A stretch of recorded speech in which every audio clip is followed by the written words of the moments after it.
નમસ્કાર મિત્રો, વિડીયોમાં તમારું સ્વાગત છે। જી હા મિત્રો, અત્યારે હાલ મોટા અને મહત્વના સમાચાર સામે આવી રહ્યા છે। તો મિત્રો વાત કરીએ તો પશ્ચિમ બંગાળના મુખ્યમંત્રી મમતા બેનર્જીને માથામાં ગંભીર ઈજા થઈ છે। હાલ તેમને હોસ્પિટલમાં દાખલ કરવામાં આવ્યા છે। સીએમ મમતા બેનર્જી ઘાયલ છે। ટીએમસીએ તેના એક્સ હેન્ડલ પર માહિતી આપી હતી। જી હા મિત્રો, અત્યારે હાલ મોટા સમાચાર સામે આવી રહ્યા છે। તો મિત્રો સમાચારમાં વધુ વિગતવાર વાત કરીએ તો ટીએમસીએ લખ્યું છે કે અમારા અધ્યક્ષ ગંભીર રીતે ઘાયલ થયા છે, તેમના માટે પ્રાર્થના કરો। મુખ્યમંત્રી મમતાની એક તસવીર પણ સામે આવી છે, જેમાં તેમના કપાળમાંથી લોહી નીકળતું જોવા મળી રહ્યું છે। જી હા મિત્રો, અત્યારે હાલ દુઃખદ સમાચાર સામે આવી રહ્યા છે।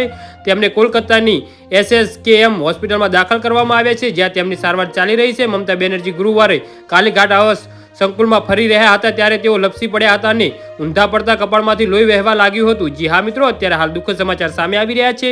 આ પછી અફરાતફરી મચી ગઈ હતી અને તેમને તાબડતોડ કોલકાતાની એસએસકેએમ હોસ્પિટલમાં લઈ જવામાં આવ્યા હતા। જી હા મિત્રો, તો આના વિશે તમારું શું કહેવું છે તો નીચે મારી કોમેન્ટ બોક્સમાં જરૂરથી જણાવજો।